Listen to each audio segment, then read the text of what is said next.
connectés ont eu du mal à rallier le studio d'Info Télévision, mais on va démarrer avec ceux qui ont déjà réussi cet exploit. Pour ceux qui ne pourront pas, bien entendu, on pourrait également comprendre. Nous sommes donc ensemble pour discuter de deux sujets. On le sait, le vendredi, c'est plutôt cool dans cette émission. On va parler des départs à la retraite. On a constaté qu'être appelé à aller se reposer semble être une punition au Cameroun pour beaucoup de personnes qui en font des réactions abusives. Alors on se demande pourquoi ça dérange finalement. Aller à la retraite, en principe, c'est aller se reposer après un travail, une durée de travail bien méritée. Mais on a l'impression aujourd'hui qu'aller à la retraite au Cameroun est devenu une punition. On va essayer de comprendre et d'expliquer ce phénomène. On parlera également de la morale. C'est désormais un rendez-vous tous les vendredis. On aura un sujet éducatif sur la morale, les dérives, les mœurs, pour essayer de changer un tout petit peu la société qui est la nôtre désormais et qui ploie sous des dérives excessives. On va donc essayer de comprendre et surtout apporter des éléments de solution pour remédier à cette faillite de la morale observée au Cameroun. Voilà la vitrine de votre émission. Installez-vous confortablement. Juste le temps d'un détour, on accueille ceux de nos panélistes qui ont réussi bravement à rejoindre ce plateau. Un code d'accès pour vous connecter, le 699 13 50 75 par SMS ou par WhatsApp. Vous avez le bonheur d'être connecté à nous. Alors n'hésitez surtout pas à en faire bon usage et bien sûr du mieux que nous pourrons. Nous rendrons solennel à toutes vos réactions. Sur ce, j'ai envie de dire bonsoir à Patrick. Non, tu arrives. Tout d'abord, à Jean-Colin Desfossoquin. Nous avons d'entrer dans le débat.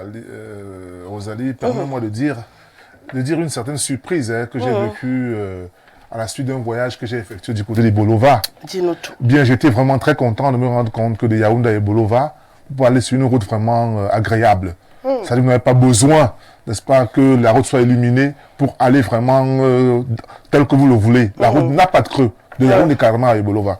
Sauf que, sincèrement, j'ai été surpris de me rendre compte qu'une telle route sur près de 200 km n'a pas de pesage routier.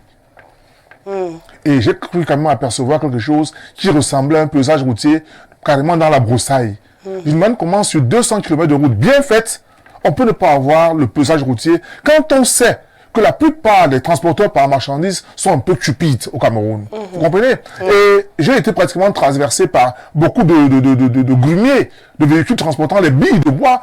Et sincèrement, quand vous regardez ces véhicules, vous sentez que ces véhicules sont carrément en surcharge exagérée. Or, sont ces véhicules donc maintenant qui vont venir pratiquement nous détruire ce bitume qu'on a pris la peine de construire, et on va commencer à se plaindre, et ce sera de bonne guerre. Parce que ceux qui ont la charge de protéger la route n'ont pas fait leur boulot. Et j'interpelle comme ça, et toujours, la direction du patrimoine routier au ministère des Travaux publics. Parce que quand on a construit une route, c'est cette direction-là qui a mission de tout mettre en œuvre pour que cette route-là soit protégée. On a besoin de routes, vraiment de Dieu. Essayons de faire l'effort de les protéger. Surtout celles qu'on réussit à obtenir, parfois après une grande bataille, c'est le cas. De toute façon, j'espère que votre message n'est pas tombé dans les oreilles des sourds. Nous, on va accueillir Patrick Ngolo sur ce plateau, conseiller municipal dans la mairie de Mingan, qui nous fait encore le bonheur de nous accompagner ce soir. Bienvenue. Bonsoir Rosalie, plaisir renouvelé et partagé. Bonsoir au président de Fossoquin, que j'ai également le plaisir à retrouver ce soir. Ça fait un bon bout. Vous savez que c'est vous qui nous réunissez dans cette auguste assemblée. Quand vous n'avez pas encore fait le casting nécessaire pour qu'on se croise, on se croise rarement. Alors, je dis comme ça, bonsoir à vos millions de téléspectateurs, et plus précisément à l'un d'entre vous, Thomas Massok, qui est vraiment un cas très atypique dans votre émission, avec des interventions qui sont un peu comme des pièces de théâtre, mais que nous aimons beaucoup. Et bonsoir également aux braves populations de l'arrondissement de Mingan, pour qui nous travaillons nuit et jour. Ah, justement, parlant de Mingan, il paraît que ça bouge là-bas pendant ses vacances avec les championnats.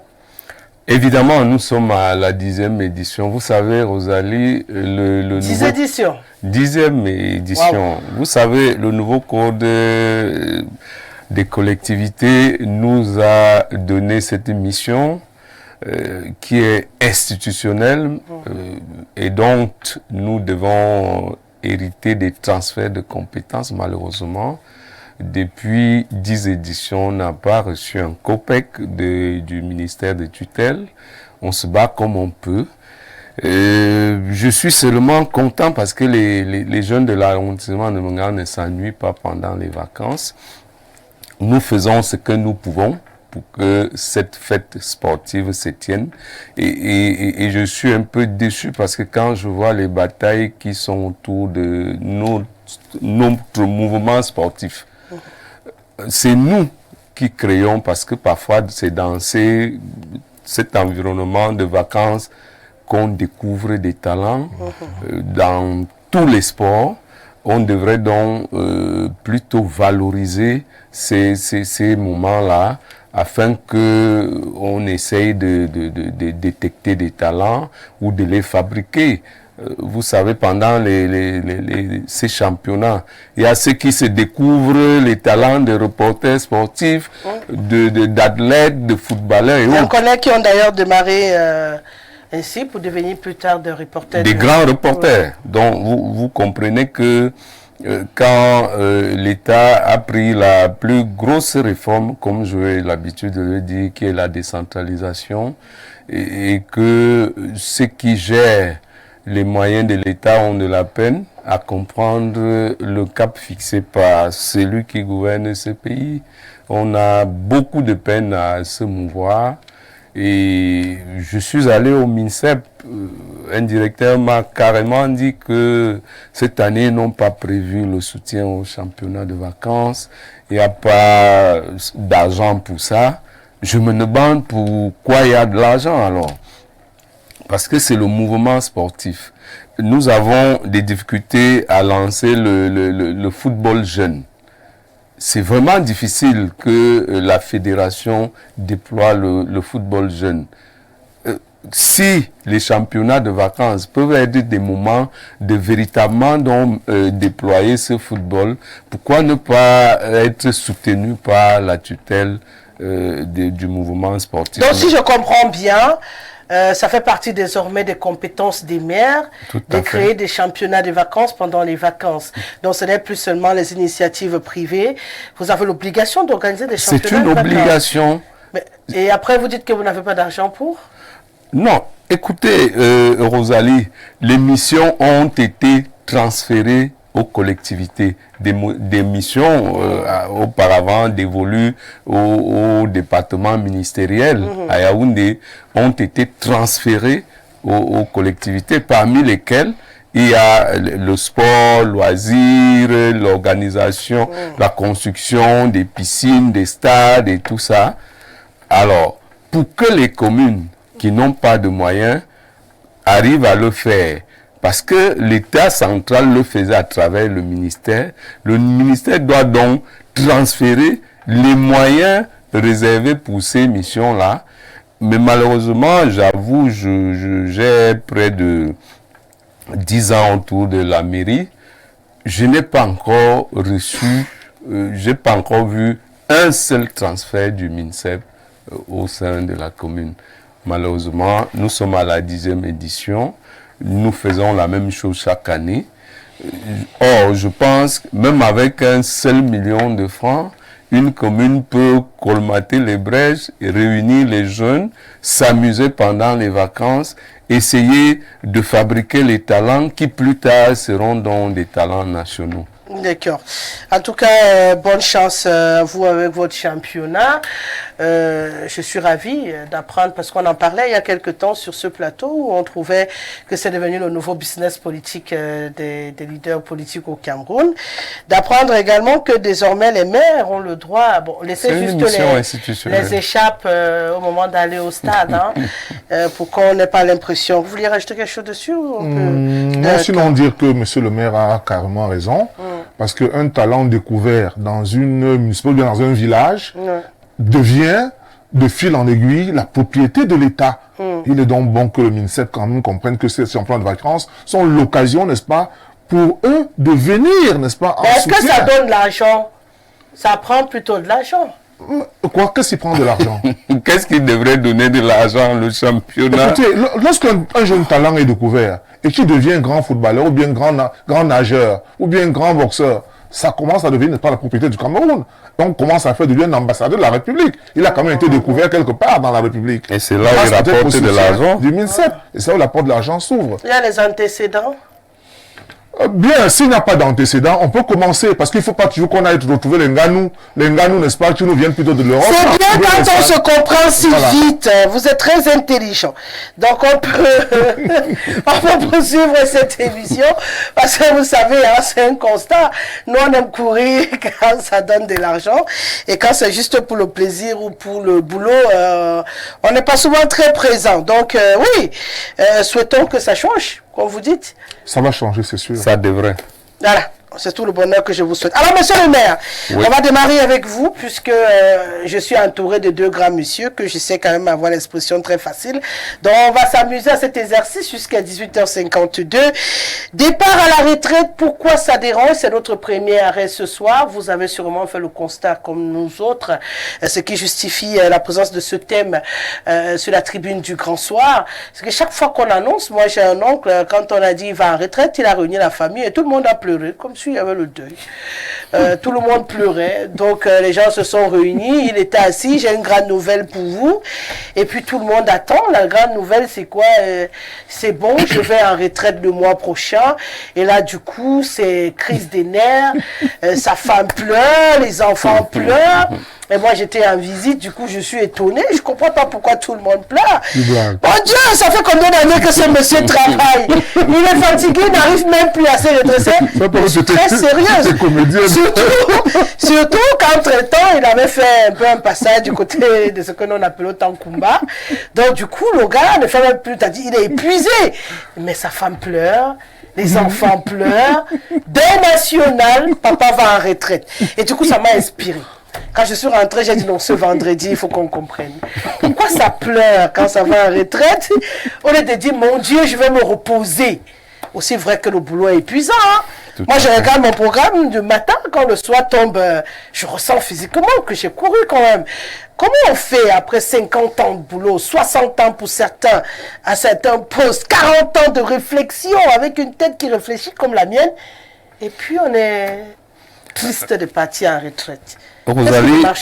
Rosalie, en réalité, c'est une problématique très profonde. Ouais. Et j'ai envie de vous dire qu'il faut regarder ça sur plusieurs prismes. Ouais.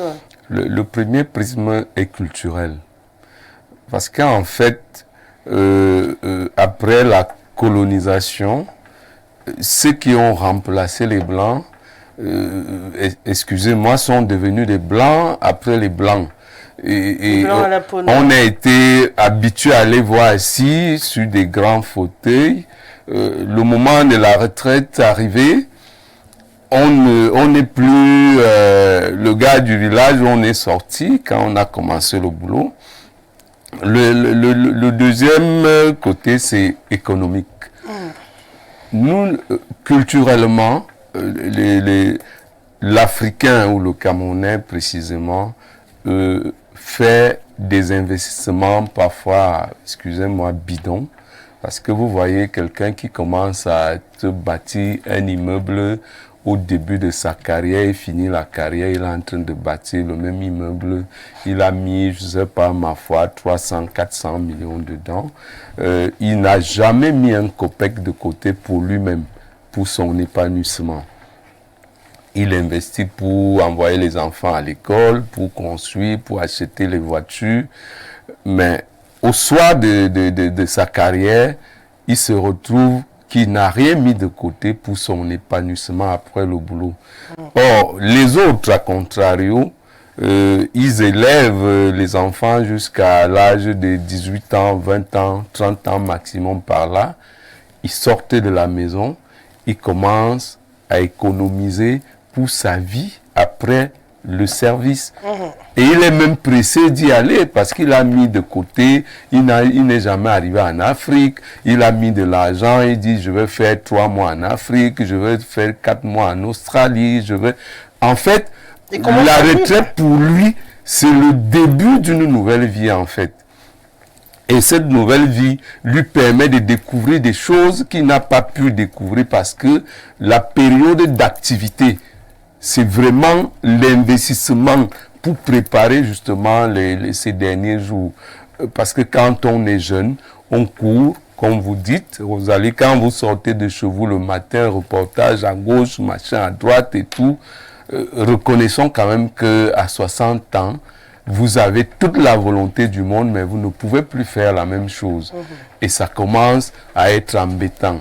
Au lieu donc d'aller, quand on est en service, on doit donc préparer cette période-là et mettre de l'argent parce que les pleurs sont beaucoup plus économiques. C'est pas parce que vous aimez trop travailler, c'est parce que le robinet va s'assécher. Vous êtes habitué au camembert et tout, et du coup... Ah, c'est pour ceux qui avaient le camembert, hein, parce que ça ne touche pas que ceux qui mangent le camembert. Les lames... oui, même ceux qui n'ont que du pain sur leur table. Parfois, le départ à la retraite, vous savez, les instituteurs et autres, je connais un oncle, il me dit, je vais chercher ma pension et tout, tu m'accompagnes, on arrive au guichet, on lui donne 13 000 francs. CFA. Vous imaginez ça? Avec 13 000, vous n'avez peut-être pas conçu au village, vous n'avez rien. Vous faites quoi avec 13 000? Pourquoi vous ne dites pas que vous n'avez pas construit tout court? Pourquoi au village? Bon, vous n'avez pas construit, si vous voulez. Tout le monde a des rêves par et le vous village, savez hein? que nous avons une culture chez nous, les gens... Pour ceux qui sont nantis, les gens vous disent c'est ma voiture de la retraite, c'est ma femme de la retraite. Il y a des gens qui se marient 2 ans avant la retraite, d'autres font des enfants 1 an avant la retraite. Quand vous allez en retraite, cet enfant a 5 ans, vous faites comment vous continuez à s'occuper de lui? Vous faites comment pour continuer à entretenir la belle jeune dame que vous avez pris, que vous avez dénommée la femme de la retraite ou la voiture de la retraite? Il y en a qui achètent des Land Cruiser pour démontrer qu'ils ne sont pas finis. Avec le dernier agent qui avec le dernier agent, peut-être, je sais pas, où il y a des rappels en retraite et tout ça. Dès que vous avez ça, vous achetez plutôt des nouveaux costumes et une belle voiture.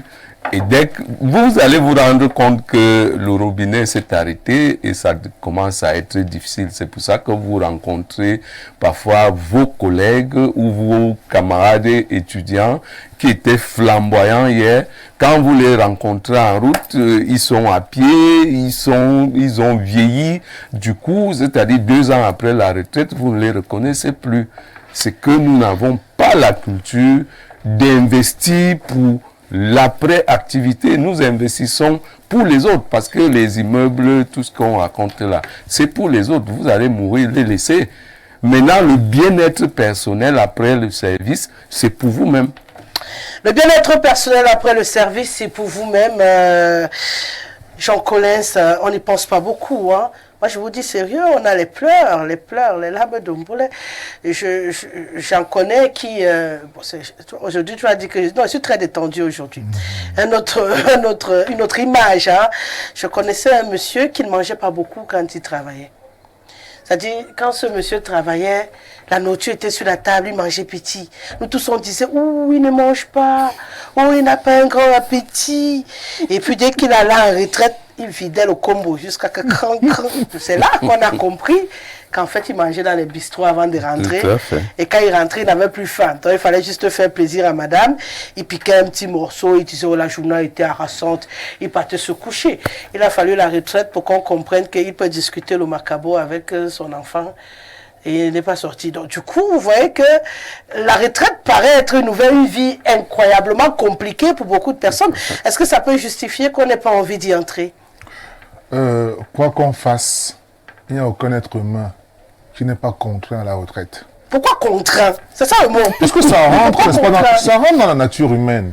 Il y a un temps pour toute chose sous le soleil. Quand vous avez travaillé, il y a forcément un temps où vous serez fatigué. Il faut bien que d'autres puissent prendre le relais. Maintenant, si pendant le temps que vous travaillez, vous n'avez peut-être pas fait fortune, ou bien préparer la retraite, ou bien avoir les moyens d'assouvir, n'est-ce pas, vos besoins pendant le temps où vous ne serez plus en train de travailler, alors à ce moment, la porte s'ouvre, n'est-ce pas, pratiquement au stress, ça s'ouvre, n'est-ce pas, au manque, ça s'ouvre, n'est-ce pas, à l'incapacité d'assouvir ses besoins, et tout de suite, c'est la tristesse. C'est pour ça que lorsque vous voyez un citoyen camerounais qui... parce que quand vous êtes, par exemple, peut-être fonctionnaire, hein, ou bien quelle que soit l'activité que vous exercez, vous connaissez très bien le jour où vous avez commencé le boulot et le jour où vous allez arrêter ce boulot-là. Vous comprenez? Potentiellement. Dans la fonction publique, carrément, c'est pratiquement connu. Vous savez exactement, comme j'ai commencé aujourd'hui, j'arrête tel jour. Donc, en réalité, au fur et à mesure que vous avancez vers la retraite. Par conséquent, il faut bien que vous preniez conscience de ce que viendra un jour où je dois, si mon boulot avait certains avantages, viendra un jour où je n'aurai pas ces avantages et je serai obligé, n'est-ce pas, de vivre de ce que j'aurais gardé. Mais maintenant, est-ce que l'environnement de notre pays permet, n'est-ce pas, à ceux qui travaillent d'avoir le minimum vital au soir de leur vie? Là encore, ça touche maintenant le politique. Vous comprenez? Parce que vous allez remarquer que dans les pays, par exemple, occidentaux, la retraite est une problématique politique. Oui. Vous comprenez ça? C'est-à-dire qu'il y en a qui vous disent que bon, vraiment, pendant que le pouvoir veut que vous alliez à 64 ans, les travailleurs refusent d'aller à 64 ans, ils veulent aller à 60 ans, 62 ans. Vous comprenez? Or, contrairement à chez nous ici, où les gens veulent aller à 70, ils veulent aller à 80 ans. Vous comprenez? Ça veut dire qu'il y a sûrement un système de sécurité sociale qui est, n'est-ce pas, adéquat dans ces pays-là, de sorte que le travailleur, par exemple, au fur et à mesure qu'il avance, on fait tout pour qu'il n'y ait pas une certaine distance considérable entre son salaire de retraite et son salaire pendant qu'il est en activité. C'est aussi là un problème. Lorsque vous êtes à la retraite et que vous touchez peut-être 100 000 francs le mois, maintenant à la retraite, vous serez pratiquement à 30 000. Voyez-vous, des choses comme ça. Bon, vous voyez que ça entame directement votre niveau de vie, la qualité de vie. Et ça fait que quand vous pensez à cela, que ça arrive, c'est dérangeant. Donc moi je pense simplement que pour que cette retraite ne soit plus un problème pour les Camerounais, il faut vraiment que nous ayons un regard sur le système de sécurité sociale. Déjà pour les fonctionnaires et même pour ceux de l'entreprise privée. Vous comprenez? D'ailleurs, en Europe aujourd'hui, on fait tout de sorte que même ceux qui sont dans ce qu'on appelle ici informel aient droit à la sécurité sociale. La preuve, l'affiliation volontaire aujourd'hui à la CNPS a pris corps. J'en suis même un de ceux qui s'y sont affiliés. Sauf que j'ai ouï dire que quand tu choisis par exemple de verser 100 000 francs le mois, ça veut dire que tu auras peut-être tu auras 33 000 à la fin, n'est-ce pas, au soir de ta vie. Tu versais 100 000 francs, maintenant tu auras 33 000 francs au soir de ta vie. Vous voyez ça? On avait 33 000 francs. On n'a pas d'assurance maladie. On attend juste une pension. Tu cotisais 100 000. Oui. Et quand tu pars de toi, on va te donner 33 000. Non, ça veut dire quoi? Ça veut dire que sur 100 000 francs, on te prélève 8,4%. Ça fait 8 400 francs que tu verses chaque fin de mois. Là, c'est mieux dit. Oui, chaque fin de mois. Parce que j'ai cru que tu versais 100 000. Non. C'est mieux expliqué, c'est important. En réalité, on prélève 8,4% de ce que tu as décidé, n'est-ce pas, de ce que tu touches comme salaire, de ce que tu t'es toi-même imposé comme salaire. Voyez-vous, ça fait 8 400 francs le mois. Et au soir, à la retraite, tu seras pratiquement dans les 33 000 francs comme ça, chaque fin de mois. Bon, Rosalie, tu touchais 100 000 francs. Au soir de la vie, 33 000. Tu comprends donc le gap qu'il y a entre ce que j'étais avant et ce que je suis à la retraite. Donc, il y a tout ça qui font que ceux qui vont à la retraite aujourd'hui ont le sentiment que, bon, pas un sentiment, c'est une réalité. Et ce n'est que récemment que le plafond à la CNPS a connu une hausse, n'est-ce pas, substantielle. Avant, c'était 350 000 francs le plafond. Aujourd'hui, on est pratiquement à 750 000. Vous voyez qu'il y avait beaucoup d'exclus à la sécurité sociale, qui fait que quand la retraite arrivait, n'est-ce pas, c'était pratiquement un drame pour beaucoup de familles. Je crois sûrement que ton frère de famille appartient sûrement à cette catégorie-là. Des gens qui pleuraient. En effet, je crois. Il n'est pas seul, hein. Si je te livre les quantités de cas ici, quand tu me vois venir mettre un sujet sur le plateau... Mais surtout pas mon voisin, je suis sûr. Bonsoir, Sa Majesté Alphonse Ateba Ndoumou. J'étais en train de dire aux téléspectateurs que nos routes aujourd'hui sont compliquées. Vous êtes autorité traditionnelle, c'est un bonheur de vous accueillir sur ce plateau. Bonsoir Rosalie, bonsoir à nos téléspectateurs et à nos copanélistes. Vous nous trouvez en pleine discussion autour d'un sujet qui nous concerne tous. On aura tous à un moment donné le regard vers la retraite. C'est vrai que d'autres traînent plus que d'autres. Il y en a qui ont le bonheur de travailler jusqu'à 95 ans, mais il y en a qui ont le malheur d'arrêter de travailler à 60 ans, d'autres à 50 ans. Il y en a qui n'ont même pas de retraite. Parce qu'il n'a même jamais travaillé jusqu'à la fin de sa vie. J'en connais un là-bas qu'on alimente chaque jour. Je lui demande toujours, lui, ça n'a pas de rôle sur la terre, si c'était quoi, je ne sais pas. Toute ta vie, tu n'as pas travaillé, donc tu n'as même pas la retraite. Et tu es là très vieux, on te nourrit. Et après, tu vas mourir, on va t'enterrer. On a le travail. Hein. Donc, c'est pour vous dire que cette question de retraite touche tout le monde. Et on se pose beaucoup de questions. Mais chaque fois qu'il faut se rapprocher de ce jour fatidique, c'est toujours le deuil. On a l'impression que c'était la fin de la vie. Qu'après le travail, on n'existera plus. Est-ce que, comme il a dit, c'est pas notre culture, en fait, qui nous prédispose à cette souffrance, ou bien le système économique qui n'est pas bon, ou bien, comme lui dit, qu'on n'a pas de sécurité sociale pour nous accompagner tout au long de notre vie, qui fasse qu'aujourd'hui, on a peur d'aller en retraite. Pourtant, en vérité, on doit se reposer. Même le Seigneur, pour ceux qui croient comme moi, s'est reposé après avoir créé au 7e jour tout ce qu'il a créé. Comment veut-on vivre sans jamais se reposer, Majesté? Oui, c'est des questions complexes qui ont une composante individuelle, bien sûr, où chacun doit pouvoir être responsable de sa vie, mais un côté systémique. Si vous regardez bien, de la naissance jusqu'à 60 ans à peu près, la seule chose pour laquelle on se bat, c'est pour le travail. Pour le travail, pour le bien-être. Et c'est difficile soudain, après avoir réfléchi au travail 60 ans, de commencer à réfléchir soudain au repos. Surtout quand on n'a pas un environnement qui prépare à cela. En fait, la question de la retraite, elle est... Le président des intervenants l'ont dit, doit être évoquée comme celle de l'école. L'école est d'abord la responsabilité des familles. Mais vous voyez quelle place l'État donne à la problématique de l'école pour que tous les enfants accèdent à l'éducation, etc., etc. Je pense qu'on doit préparer la retraite comme on prépare les questions de santé. La santé est d'abord une responsabilité individuelle, mais l'État s'y implique à fond parce que on ne peut pas considérer que chacun soit simplement le seul responsable de sa santé. Je pense que la question de la retraite doit devenir une question d'État, et on l'a dit tout à l'heure, une problématique publique.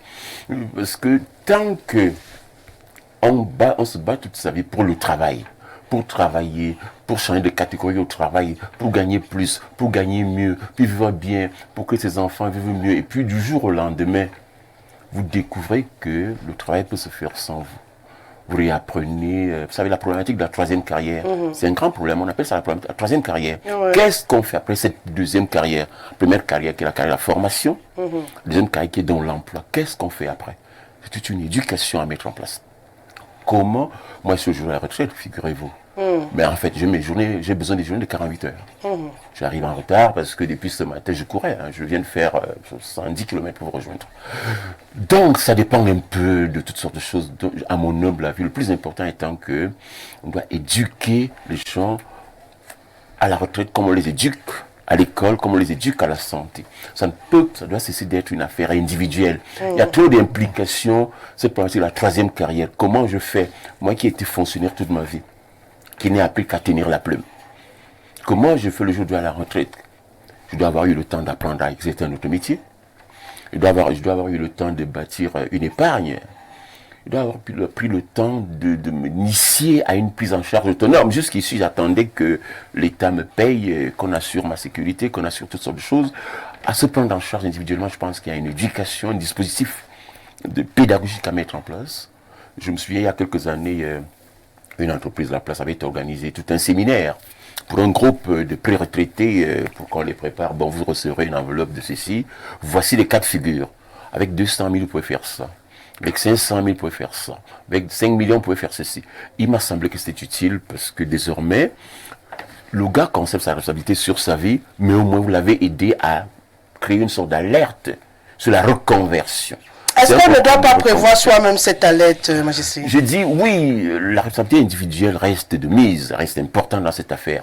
Si quelqu'un est dans les bistrots à longueur de vie, oui, vous avez également des parents, maîtresse, vous avez également des parents, officielles, vous avez également des parents qui choisissent de ne pas envoyer leurs enfants à l'école. Après, l'État s'en saisit.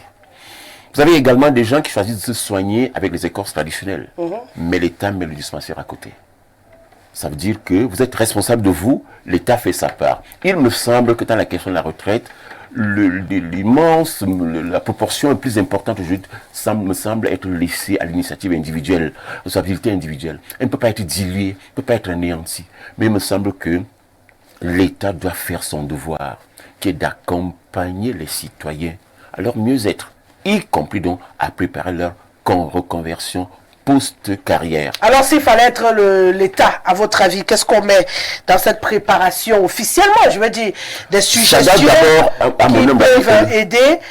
Lorsque je ne suis pas quelqu'un d'économe, je ne sais pas banquer, et qu'à un moment donné, je suis quand même consciente qu'il faudrait que j'aille me reposer. Regardez comment ça se fait dans certains pays que nous regardons. Même les vacances annuelles. En début d'exercice, dans votre salaire, vous préparez vos vacances. Parce que la période de vacances, vous êtes avec madame et les enfants dans un endroit. Ah, non, on n'a pas les vacances. Oui, en fait, c'est une question de revenus aussi. C'est pour ça que nos revenus doivent tenir en compte cette réalité. Parce que pour épargner pour les vacances, à plus forte raison pour la retraite, il faudrait que le revenu permette que vous puissiez pallier les problèmes d'aujourd'hui tout en pensant à demain. Donc, il faut de bons salaires. Il faut des salaires conséquents. Décents. Avec 300 000 francs aujourd'hui, il est à peu près difficile de préparer des vacances annuelles. Parce qu'avec 300 000, vous avez à peine de quoi assurer les minima pour la survie quotidienne. De sorte que préparer les vacances annuelles, c'est-à-dire juin, juillet, quand les enfants partent en vacances, est-ce que maman peut partir, est-ce que papa peut partir? Pour faire quoi? Il n'y a même pas moyen d'aller au village. Parce qu'aller au village, c'est préparer un budget de vacances au village avec la famille qui sait que ils viennent de la ville. Le plus riche de la famille est venu, alors on va faire des beuveries tous les soirs, etc.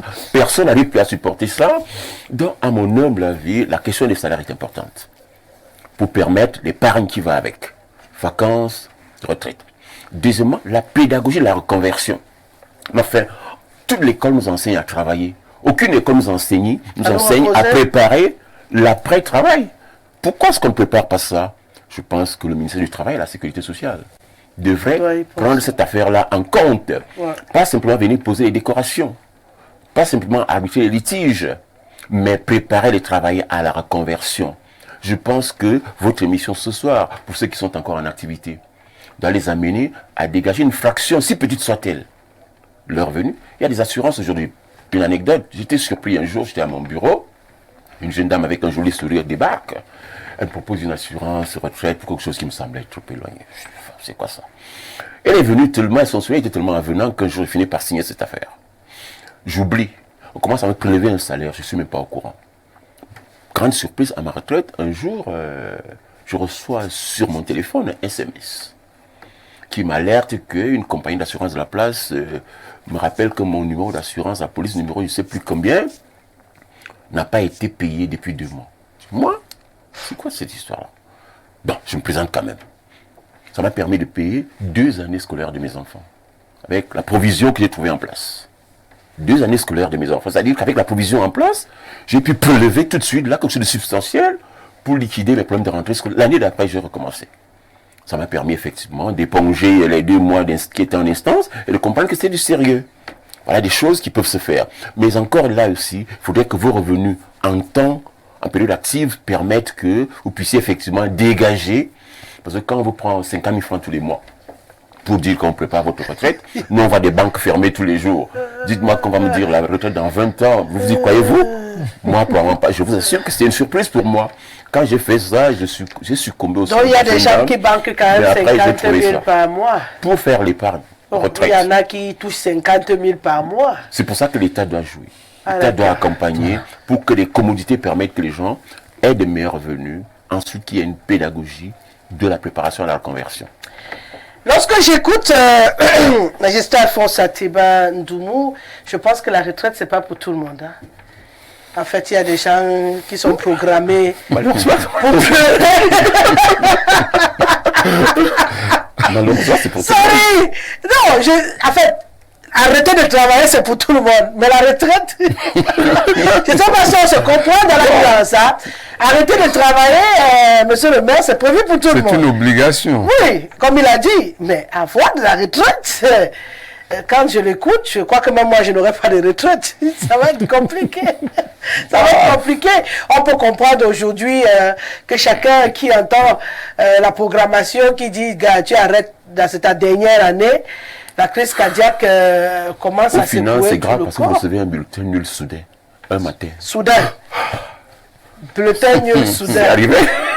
Bon, Sa Majesté quelques suggestions pour que ce ne soit plus aussi violent. Non, Sa Majesté a raison, parce que d'ailleurs, lui, c'est un acteur. Non, c'est un vrai retraité, donc on a dit un vrai retraité. Bon. Quand tu regardes Sa Majesté, c'est un vrai retraité. Je ne sais pas si. Ceux qui sont en activité, hein, Je ne sais attention. pas s'il y a un des vrais retraités. N'attirez pas de problème avec Sa Majesté. Les gens à qui on te reverse 50 000 par mois, quand c'est le salaire des autres. Non, n'attirez pas de problème à Sa Majesté. Merci, monsieur le C'est maire. un bon retraité, ce n'est pas un vrai. Bon, il n'y a pas de faux en fait. La réalité, Ils sont au repos. les problématiques de salaire qu'il a soulevées sont Réel. pertinentes. Ouais. Mais cependant, nous savons déjà, notre environnement nous indique déjà que c'est dur. Il faut donc développer des astuces. Il faut être polyvalent. Pendant que vous êtes en activité, essayez de développer d'autres activités. Parce que, je vous assure, j'admire les fonctionnaires camerounais. C'est-à-dire que vous êtes là, vous attendez un salaire de 300 000 chaque fin du mois. Stop, il n'y a rien dessus et tout. Vous avez un appartement à louer, vous devez construire, vous devez envoyer... Bref, c'est vraiment terrible. Nous sommes dans des activités... quand vous voyez que vous faites un truc et puis on vous donne 500 000, vous trouvez que c'est même petit et tout, alors que quelqu'un attend les mêmes 500 000 une fois par mois. C'est-à-dire que je vois d'autres qui se réveillent à 3 heures du matin, ils sont alignés. Ils travaillent jusqu'à 23 Vous heures. comprenez que si vous souffrez autant pendant que vous êtes en activité, à la retraite, ce serait terrible. Ce serait terrible. Donc, il faut commencer à développer un peu de polyvalence. Pendant que vous êtes là, essayez de développer d'autres petites activités qui peuvent vous générer des sous après votre activité professionnelle. Et comme il a dit, il y a des programmes, des assurances et autres qui développent des programmes. C'est vrai qu'on est dans un pays qui n'est pas toujours très sérieux. Il y a ces gens, d'autres qui viennent vous voir comme ça, vous mettez de l'argent. Le jour que vous êtes en difficulté, vous trouvez qu'il y a des scellés sur la porte et c'est là baissé tout de suite. Absolument. Donc, il faudrait que ceux qui accompagnent les fonctionnaires soient aussi un peu plus sérieux parce que quand vous prélevez quand même 50 000 francs à quelqu'un chaque fin du mois et que 10 ans après, il vient vers vous, vous commencez à lui faire remplir des papiers à ne pas en finir, le dossier doit prendre 1 million, les 1 million qu'il n'a plus. Donc, il faudrait que ce soit quand même du tic au tac dès que vous cessez votre activité professionnelle. Si vous avez fait des provisions, que ça vienne tout de suite parce que économiser, ce n'est que pas à travers des programmes comme cela. Parce que même les banques, quand vous mettez même, vous n'êtes pas sûr de grand chose. Donc, il y a une habitude au Cameroun aujourd'hui, il y a ce qu'on appelle des cabinets qui conseillent très mal certaines personnes. Parce qu'on vous dit non, il faut créer une exploitation agricole. Je vous assure, c'est la croix et la bannière, cette affaire d'agriculture.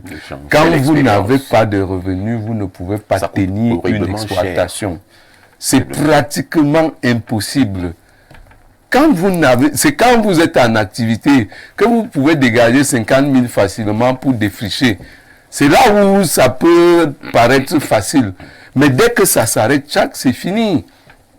La forêt reprend, droit de cité, et vous n'avez que vos yeux pour pleurer. Donc, franchement, l'État, peut-être même les universités, ces cabinets doivent développer des programmes pour accompagner psychologiquement les gens à préparer cette sortie-là. Parce que les pleurs, comme vous dites, il y en a beaucoup. Et ça fait pitié de rencontrer un sous-préfet, un préfet.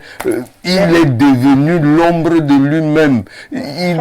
D'autres sont des mendiants dans les bars en route là. Ce n'est pas possible.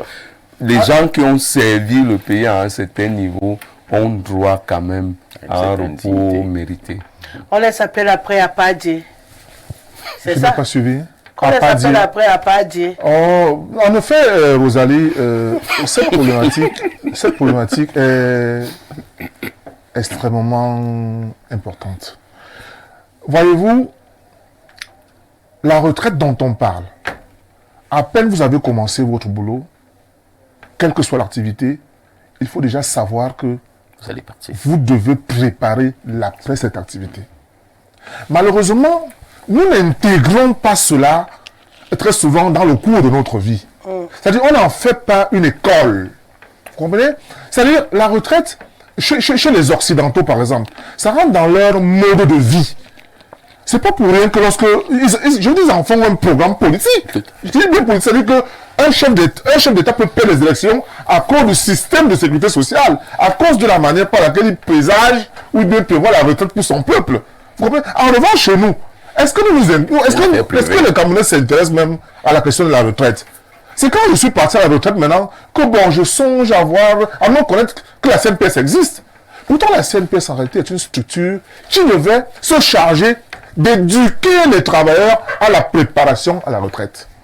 Vous comprenez? Parce que c'est là en réalité où on prélève notre argent pour aller, n'est-ce pas, conserver. Vous comprenez? Or, cette CNPS, à peine je suis à l'hôtel, qu'on commence à me donner toute une paperasse pour remplir, pour entrer, n'est-ce pas, en besoin. Or, quand on se dit que peut-être dans 2 ans, tel ira à la retraite, on devrait déjà préparer ça maintenant quand je suis sorti, qu'on me facilite cela. Mais est-ce que c'est fait chez nous? Non, ça veut dire qu'on ne tient même pas compte. Les retraités ne sont pas une portion de la population qui influence le politique. Yeah. Vous comprenez ça? C'est-à-dire que les retraités, s'ils influençaient le politique, non, on ne verrait pas des personnes qui pensent à la retraite Non, ils ne pensaient pas à la retraite à la retraite. Parce que, en amont, ils vivaient, n'est-ce pas? D'abord, ils verraient que chaque fois, le système de sécurité sociale est amélioré en sa faveur pour éviter qu'au soir de sa vie, qu'ils soient dans l'incapacité de se soigner. Vous comprenez? Parce que pendant que vous êtes en activité, vous avez par exemple une assurance maladie. Maintenant, quid de la retraite? Est-ce qu'en retraite, vous avez le même avantage? Non! Mais pourquoi est-ce qu'on ne peut encore pas te préserver cet avantage pour services rendus? Maintenant, ça dépend donc du système de sécurité sociale qui est pratiquement en vigueur dans notre pays. Parce que les pays n'ont pas le même système de sécurité sociale. Vous comprenez? Je vous dis, lorsque vous voyez en Occident où on vous demande d'aller à 66 ans, vous dites non, je préfère aller à 60 ans. Vous comprenez donc que sûrement il y a un intérêt, n'est-ce pas, à aller vite. Il va aller jouir. Il va aller jouir parce que la sécurité sociale fait en sorte qu'il n'y a pas une différence fondamentale entre ce que le retraité perçoit et ce que le travailleur perçoit. Vous comprenez? Or, ici, il y a vraiment un fossé. Alors, comment on fait pour que la sécurité soit meilleure au Cameroun? Mais c'est les politiques, c'est le système politique. Il faut aller voir ailleurs. Il faut aller tricher ailleurs. Aujourd'hui, par exemple, j'appartiens aujourd'hui à une mutuelle qui nous dit que pendant que nous sommes en activité, nous devons cotiser tant. Or, cette cotisation fera que quand on sera à 60 ans, on bénéficiera de 5 millions de francs, par exemple. Ça veut dire qu'à partir de ce moment, il sait que j'ai 20 années de cotisation et j'aurai 5 millions au départ. C'est déjà programmé. Vous comprenez ça? Ça veut dire donc que ce n'est pas simplement cette mutuelle qui devrait faire cela. Beaucoup d'autres structures peuvent intéresser les Camerounais à la préparation de leur retraite. Vous voyez ça? Y compris l'État du Cameroun. Donc, dans le système politique de ceux qui veulent bien nous gouverner, il faut bien qu'ils comprennent que la retraite ne doit plus être une sanction, mais vraiment un don de Dieu. Évolution. Un don de Dieu, parce que n'importe qui n'a pas la chance d'aller à la retraite. Alphonse le sait, c'est une chance que d'aller à la retraite, que de servir son pays jusqu'à la retraite. Malheureusement, d'où vient-il que quelqu'un comme toi, Rosalie, imagine tous les jours, de lundi à vendredi, tu es ici, là, et j'imagine la difficulté que tu as, et qu'au soir de ta vie à 60 ans, tu sois pratiquement à râler, à gratter les murs. Non, ça veut dire que quelque part, notre société n'a pas pensé au sort des travailleurs au soir de leur vie. Ah, maintenant qu'on en a parlé, moi je me prépare même déjà à gratter les murs. Alors j'ai eu parce qu'avant d'apporter le sujet, tu ne visualises pas bien. Parce qu'il vient de dire quelque chose, Majesté. Si tu n'es pas capable chaque fin de mois de d'épargner 20, 30, 40 000, ça veut dire qu'au soir de ta carrière, quand tu n'auras plus de force pour courir, ou le cerveau pour réfléchir à la vitesse actuelle, tu vas devenir celui-là qui appelle pour dire Rosalie. « Oh, bonjour, il n'y a rien pour les pauvres là. » Rosalie, j'ai eu une image. Tu deviendras haineuse, hein. Une image qui m'a Oui, choqué. de tes propres enfants. Mon maître de l'école primaire. J'ai eu un maître à l'école primaire. J'ai fait l'école primaire. J'ai eu mon maître à l'école primaire. Je l'ai eu 2 fois. Une fois au cours élémentaire, une fois au cours moyen 2. Puis je le perds de vue. Et un jour, mon fils arrive au niveau du cours moyen 2. Et puis je fouille dans ses documents. Je vois le nom de son maître. Noan Samadjo Donné. Je dis, ma femme, ce monsieur a été mon maître au cours moyen 2. Il est encore là? C'est le même. Alors je décide d'aller voir. C'était le même. Oh. Le même et dans un environnement de prise en charge des plus précaires. Alors voilà quelqu'un qui avait consacré 50 ans de sa vie à enseigner. Il n'a pas traversé l'âge. Je ne sais La pas comment ça se retraite. passait. Il était toujours Il a eu la enseignant. prolongation. Je ne sais pas. Il n'était pas fonctionnaire. C'est dans le secteur privé. Oh, Ah, d'accord. Pas fonctionnaire. Et qui Non, il y en était a là, qui célèbrent aussi la prolongation, prolongation. ça, hein. je sais. Moi, j'ai vu Et l'autre c'était- célébrer la C'est prolongation. très très difficile. Ouais. Je vois cette histoire avec le secteur privé de l'éducation, Oui, ouais. où l'État met à peu près 10 milliards chaque année pour soutenir le secteur privé de l'éducation secondaire et privé, et primaire. Mais vous avez Des 90% les enseignants clochardisés, des hein. enseignants du secteur privé qui sont en fait du bétail pour les Clochardisés. promoteurs. C'est-à-dire qu'aucun n'a un contrat de salaire, contrat de travail normal, 20-30 ans durant. Hein. Très peu sont affiliés à la CNPS, n'ont aucune couverture, aucun accompagnement. L'État met 10 milliards pour accompagner le secteur privé de l'éducation. Chaque année. Et il me semble qu'on avait là l'occasion non seulement de résorber le chômage, en sécurisant ces gens-là, en exigeant que l'État, l'argent que l'État met dans cette affaire-là, permette au moins que ces gars-là aient des contrats de travail réglementaires, une sécurité sociale réglementaire. Mais il me semble que souvent quand l'État donne cet argent-là, le promoteur change de voiture, il construit un nouvel immeuble pour prolonger, agrandir les commodités d'accueil, etc. Ce qui n'est pas mauvais. Mais il me semble que le premier poste aurait dû être le mieux-être du personnel enseignant. Je vous dis, mon maître d'école primaire, cours moyen de 1976, a été le maître de mon enfant, je crois en 2000. Oh là. Je crois en 2000. 76. Moi, j'ai fait le cours moyen de 1976. Vous Et n'étiez il pas né, ma était le fille. maître De de mon l'enfant. fils, je crois en 2000. Wow. Vous voyez ça? Il comprenait encore bien ce qu'il Ben, il était debout et était fier de son métier. Parce que j'imagine que comme j'allais le saluer, il m'a reconnu, on a parlé. Il ne peut pas me dire autre chose. Mais je le regardais en pleurant dans mon cœur. Je dis, mon Dieu. Tu l'as un peu arrosé. Enfin.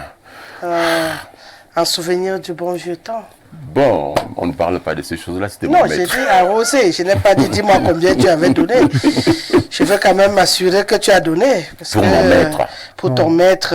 Chaque fois qu'on a vu son maître d'école primaire, on s'efforce maître. toujours. Hein. Non, il y a des On maîtres, s'efforce. il y a des maîtres pour lesquels on ne s'efforce pas. Oui. Faut pas nous embrouiller. Moi, j'ai toujours eu... Tous mes maîtres de l'école primaire me sont restés un grand souvenir. Tous les corps primaires. Tous mes maîtres de l'école primaire. J'étais à l'école Notre-Dame de Victoire de Nkolewe, à Yaoundé, école catholique. J'avais au cours Moi, ma moyen maîtresse, du coup, moi, si je la croise, Elle a pas serré, là. l'apprenante ou bien le garnement, ça dépend qui est-ce qu'elle a maltraité. achetez pas un garnement. Enfin, je pose la question. Ça faisait partie de ces enseignants un peu malades dans leur tête, dans les bords, qui s'étaient retrouvés dans l'enseignement par embuscade. Aïe. Oui, aujourd'hui, j'ai beaucoup plus de maturité, je peux le dire. Je pense que c'était un peu le genre, quand sa nuit n'avait pas été, on payait le prix, quoi.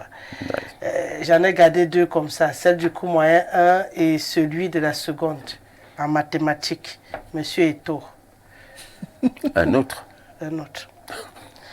Il fumait comme la cheminée.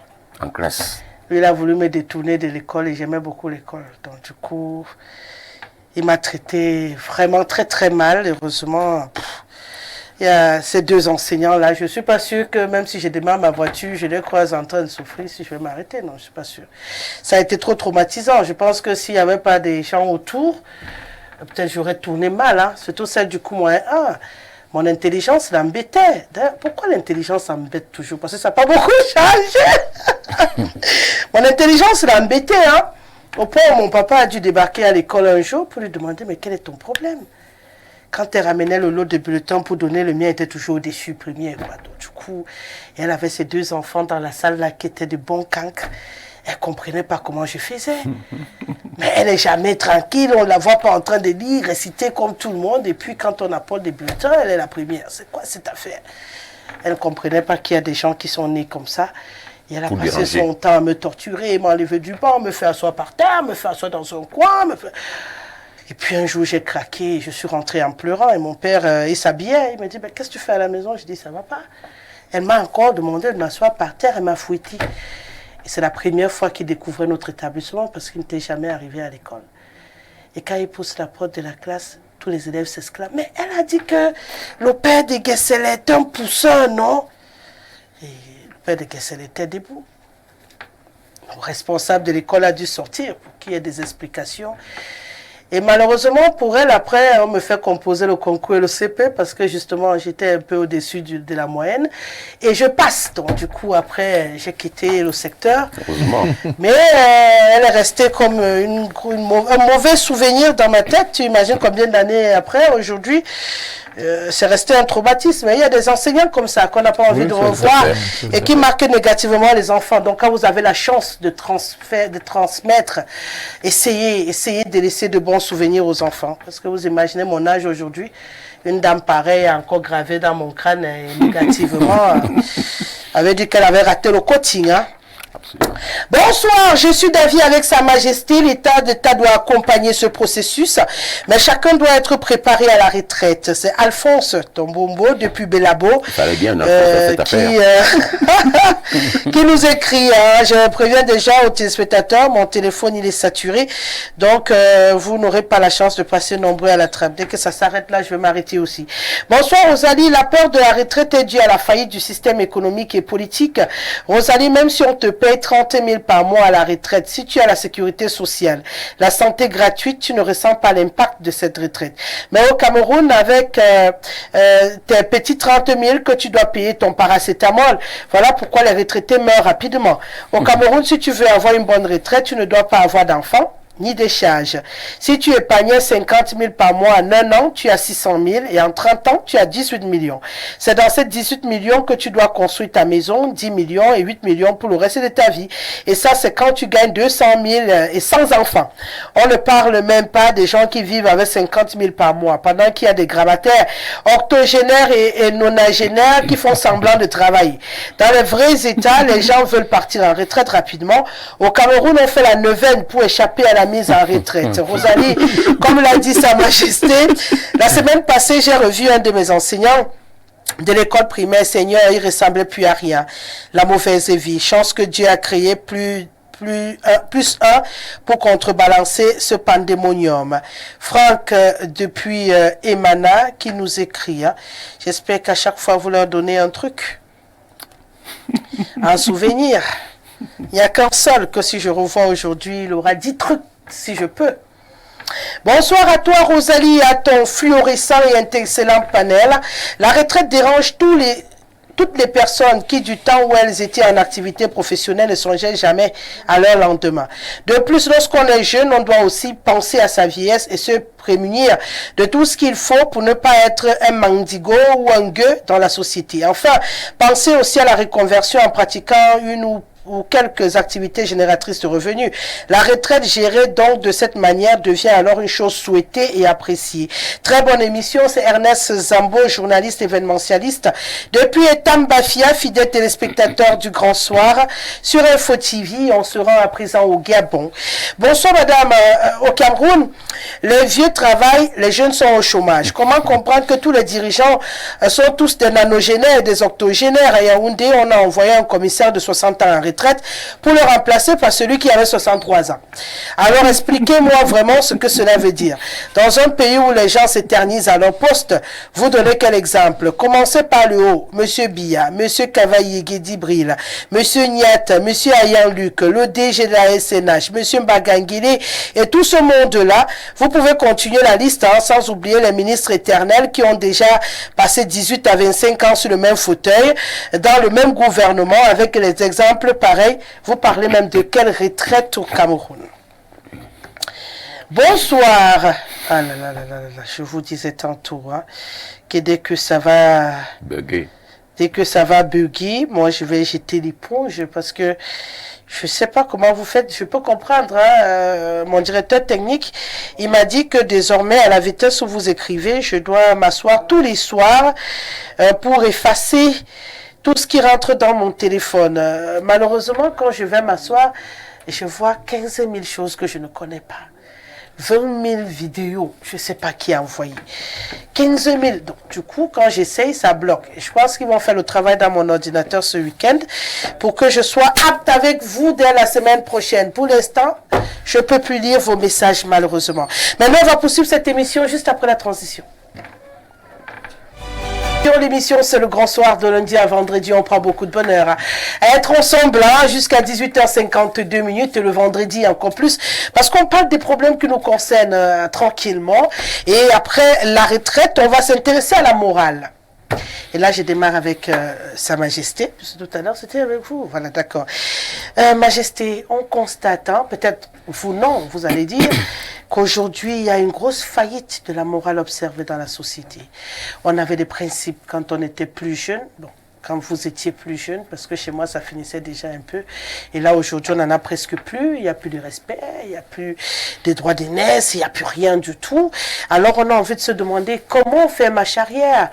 Pas pour totalement retrouver les années 60, puisque tout n'était pas non plus rose, mais pour essayer... C'est quelque chose qui s'observe, qui peut choquer, qui peut embêter. Mais c'est du mauvais usage de la démocratie. Hein.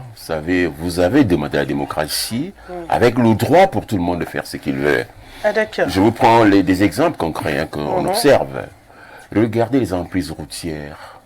Lorsque des gens s'installent sur les emprises routières au point d'empêcher que les autres usagers aient leur juste droit à l'utilisation de ces espaces réservés pour les voitures, etc., etc., lorsque souvent l'État veut agir, il y a des gens qui défendent, en défendant ce qu'on appelle la libre initiative. D'autres s'installent sur des flancs de collines. Lorsque l'État veut intervenir, on dit non, il faut laisser, vous voulez qu'eux partent où? De fil à aiguille, l'État est mis de haut mur. À quoi il faut ajouter les travers de l'État lui-même. Parce que l'un dans l'autre, nous nous adressons à nous tous, ensemble, un message de renversement des valeurs. Et alors le truc c'est que chacun se met au bon endroit et commence à dire c'est l'autre qui fait. C'est l'autre qui fait. Mais enfin, personne ne fait plus que l'autre. Nous tous nous faisons parce que... Mais il y en a qui font plus que d'autres, Majesté. Comment vous dites que personne ne fait plus que l'autre? L'État est parfois... Vous êtes sûr que si on prend dans cette salle, on fait tous la même... L'État est malheureusement souvent le reflet de ce que nous sommes. C'est comme les médias. Vous savez que si vous prenez le cas des médias, tout le monde dit aujourd'hui que le journalisme qui se pratique n'est plus celui qu'on faisait avant, parce qu'avant, il dit très bien. Mais vous savez qu'en matière de journalisme, justement, c'est un consensus au moins à trois. Les promoteurs, les professionnels et les consommateurs. Lorsque l'un des trois n'est pas en accord, le journal ferme. Si votre émission ne bénéficie pas du consensus des trois, vous fermeriez. Ok? Si ces journaux que tout le monde critique, si c'est... toutes ces prestations que tout le monde dénonce en public, tout en les faisant en privé, étaient réellement dénoncées, ils feraient faillite, ils fermeraient. Donc je crois que le premier péché dont on doit se guérir pour questionner la question de les problèmes de nos valeurs sociales, c'est de cesser de dénoncer les autres, de nous poser la question de nous-mêmes. Mais enfin, qui insulte sur la place publique? C'est nous tous, ça. Regardez les grands profs d'université qui disent mouf à la télé. Quand un professeur d'université, grand magistral, dit mouf à la télé, il manque quoi à ce monsieur? Son cerveau? Non. Il est entré à l'université avec son cerveau, justement, il est sorti avec un diplôme. Et le cerveau est resté. Le cerveau est resté, le diplôme. Le diplôme a remplacé le cerveau. Sinon, comment vous pouvez comprendre? Ok. Donc, notre environnement s'est renversé parce qu'à un moment donné, la démocratie a été vécue par nous comme le droit de faire chacun comme il veut, avec interdiction à qui que ce soit de vous dire stop, moi je suis chef traditionnel. Je ne vous dis pas le nombre d'absurdités auxquelles on est en but tous les jours. auxquels on n'a pas toujours le moyen d'apporter la réponse qu'il faut parce que sans ressources, sans accompagnement, sans appui. Donc, il me semble que les valeurs d'aujourd'hui, bon, elles posent des problèmes par rapport à celles d'hier, mais sont aussi le reflet de la société d'aujourd'hui. Hein. Faut éviter de considérer que tout ce qui se fait aujourd'hui est nécessairement mauvais parce que c'est mauvais. Non, elle aussi, parfois, c'est le reflet des évolutions de la société. Avant, les enfants ne regardaient même pas les adultes sur le visage. Aujourd'hui, nos enfants ont le droit de donner leur avis sur les choses qui les engagent. C'est des évolutions qu'on peut ne pas aimer, mais enfin, si vous êtes père, grand-père, arrière-grand-père comme moi, devez vous préparer à cohabiter avec votre petit fils. Il dit, papy, moi, je ne mange pas ça. Mais tu peux travailler ton argent, tu viens manger. Et ne pas considérer que c'est nécessairement une mauvaise chose, considérer que c'est des évolutions de la société. Il a d'abord goûté combien de choses avant de décider qu'il ne mange pas ça. Est-ce que ce n'est pas un problème même de fond? Quand on a commencé à trop vouloir imiter une culture qui n'est pas la nôtre, donc tu ne sais pas chercher l'argent. Tu n'es même pas encore quelque part. Mais tu dis déjà que toi tu ne manges pas ça. Tu as goûté avant de voir, ce n'était pas bon. Parce que tu as seulement regardé chez le voisin, le camarade de classe a dit lui ne mange pas. Toi aussi tu ne manges pas. Et moi, ton parent qui coule la sueur pour trouver 1000 francs, je dois me plier à ça. Chercher ce que tu vas manger. On est fautif sur ce coup, Majesté. Oui, si vous voulez. Être un peu, on ne demande pas de les fracturer à tous les coups, mais être un peu sévère de temps en temps, leur expliquer pourquoi ils doivent manger. Parfois, on est même très sévère, je le dis à voix basse pour ne pas qu'ils entendent, puisqu'ils me regardent. Même s'ils entendent. Parfois, je suis très... Même s'ils entendent, c'est normal. Parfois, je suis très sévère, mais en fait, je considère que des évolutions contemporaines font que la relation avec nos enfants aujourd'hui, nos petits-enfants a changé. D'accord. Avant, le père disait et on suivait, on veut, on ne veut pas. Je dis à mon fils, va laver ma voiture. Il me dit, comment ça, moi, l'aîné, je dois laver la voiture? Voilà mes deux petits frères qui sont là. Moi, ne lave pas. On a tous les Il mêmes faut problèmes. que mon petit frère lave. Après, je me rends compte qu'en fait, il a quand même raison un peu. Hein. Mais Non, bon. c'est un ordre de papa, c'est lui que tu as choisi. C'est sa figure qui te plaît ce jour-là. Tu Mais bon, l'as lavé. après, il dit, ok, d'accord, mais sauf que tu vas payer. Donc, enfin, ce que je veux dire, c'est que la société a évolué et qu'aujourd'hui, nos enfants ont tendance à avoir le droit. Toute la problématique des droits de l'enfant, c'est quoi? C'est qu'on prenne en compte leur avis, leur sensibilité, leur vision des choses. Adopter une pédagogie qui prenne en compte leur sensibilité avant de les conduire à l'endroit où nous souhaitons qu'ils arrivent. Avant, on faisait ça de manière unidirectionnelle, de manière dictatoriale, de manière très dirigiste. Aujourd'hui, il faut adopter une nouvelle pédagogie. Je crois que le flou et le flottement qu'on observe possèdent la difficulté pour beaucoup de parents de s'adapter à la pédagogie de l'accompagnement et non pas la pédagogie de la dictature qui fixe le cap et qui décide de tout. Monsieur le maire, est-ce qu'on ne peut pas avoir cette pédagogie, c'est-à-dire les accompagner sans pour autant perdre certaines valeurs au passage? Je prends un cas de figure. Il parlait tout à l'heure, les enfants, il y a des enfants qui ont des diplômes aujourd'hui. Il te dit, autant on savait, hein, quand tu dis je vais devenir menuisier, ton papa te dit tu seras docteur. Et puis tu dis je vais être menuisier, il te dit tu seras docteur. Lui, pas t'inscrire à l'école pour être docteur, et toi tu attends l'inscription à l'école des menuisiers, et puisqu'il t'a mis à l'école des docteurs, tu commences à aller choquer mal les gens là-bas. Et puis on avait ce qu'on a.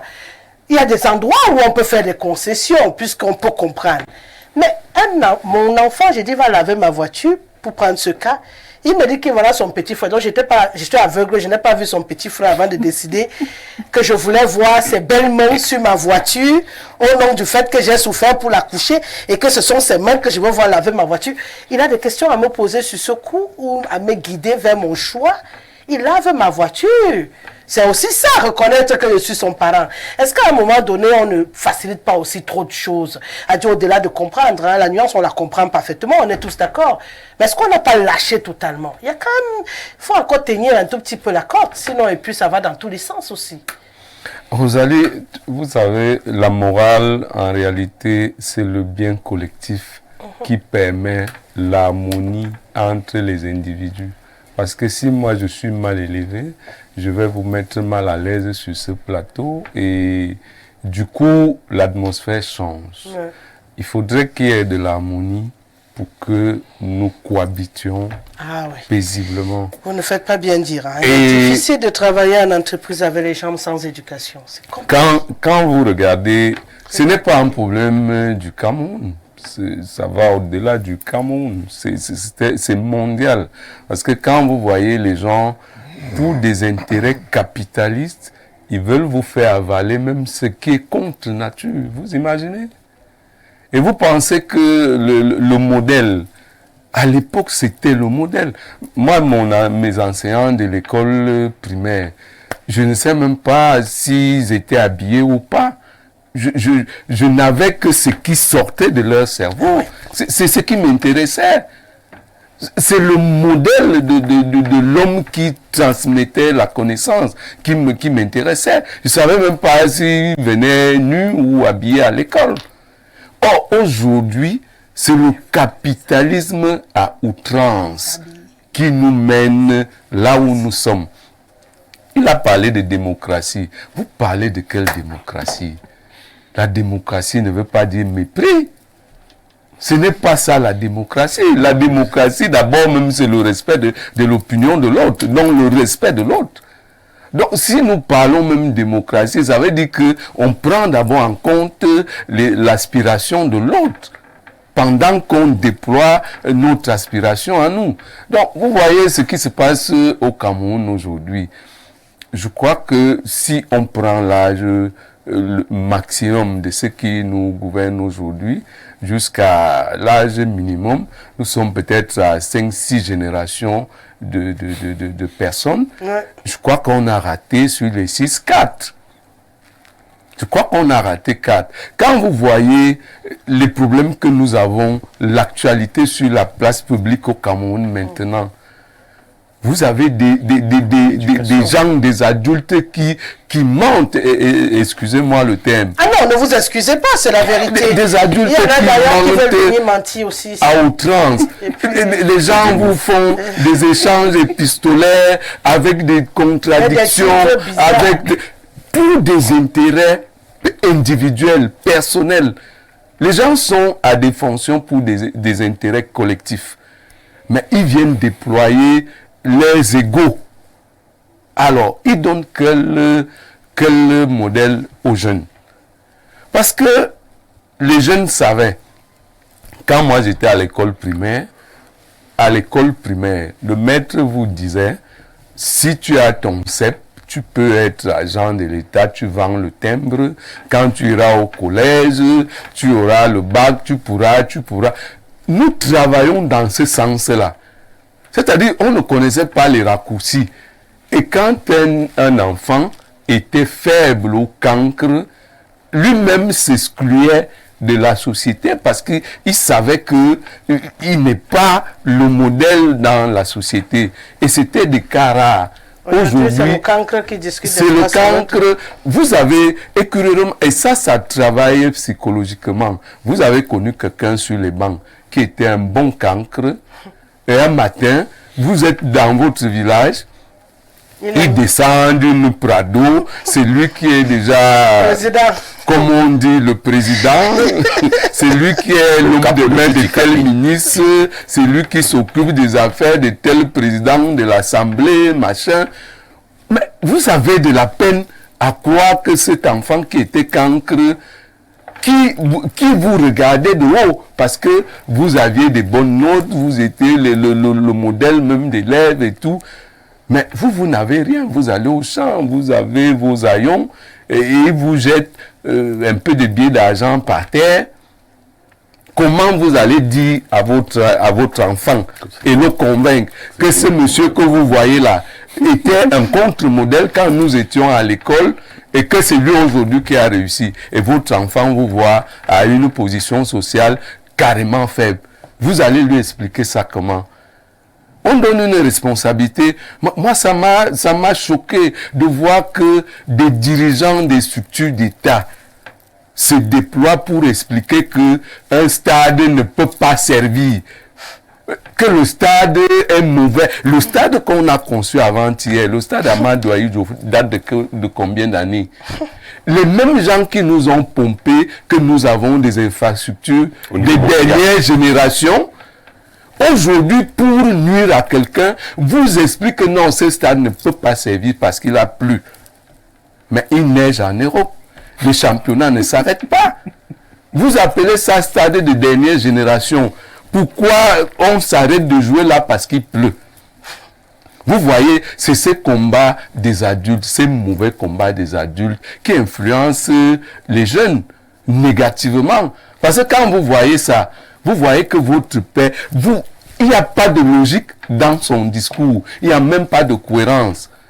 Mais c'est eux qui sont nommés, c'est eux qui sont des modèles, c'est eux qui ont les privilèges. Quand il faut s'asseoir à la tribune, parfois, les vraies valeurs sont derrière. Et je vous assure que tous ces gens ont des secrétaires particuliers qui font tout le job à leur place. Hein. Ouais.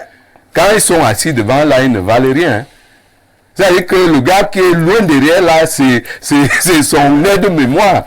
Tant que le gars ne vient pas souffler que non, ce qu'on te demande là, c'est ça, il ne peut rien faire. Mais c'est lui qui est devant. Donc la société tourne à l'envers. Et pour qu'on essaye de renverser la tendance, qu'on commence à reconnaître les valeurs. Les valeurs sont des choses simples. Rosalie, si vous êtes intelligente, je ne peux pas changer ça parce que je suis physiquement plus fort que vous. Ou alors parce que je suis le cousin ou le frère de votre PDG. Vous êtes talentueuse. S'il y a de la lumière à faire, c'est à vous qu'on doit faire la lumière. Ce n'est pas à moi parce que je suis le cousin ou le petit frère du PDG. Dès qu'on aura compris ça, je crois qu'on aura réglé au moins 50% des problèmes de morale chez nous. Est-ce qu'on va donc le comprendre, Jean Colès de Fosso-Keng, dans un environnement où il soulève un autre problème? La fratrie, la famille prime sur la compétence. À un moment donné, on perd des valeurs, puisqu'on a des contre-valeurs. Il le disait tout à l'heure, on a l'impression de fonctionner à l'envers. Ce qui est bien est devenu un problème. On a même peur d'être honnête désormais. Lorsque vous êtes honnête au milieu des gens malhonnêtes, ils font tout pour vous mettre à mal, pour qu'on n'ait pas l'impression qu'il existe encore des personnes honnêtes. Et du coup, vous devenez la personne à abattre. Et c'est très difficile de vivre positivement dans un milieu totalement pourri. Et ça pousse certaines personnes à craquer et à finir par rejoindre le lot de la prédiction. Mais pour ceux qui veulent rester de l'autre côté de la barrière, qu'est-ce qu'ils font? Pour tirer justement les mauvais grains vers le bon chemin. Parce qu'il faut savoir que les mauvaises plantes là sont bien solidement souvent ancrées dans le sol. Il y a des herbes, les herbes là qui peuvent même servir de médicaments s'arrachent comme ça.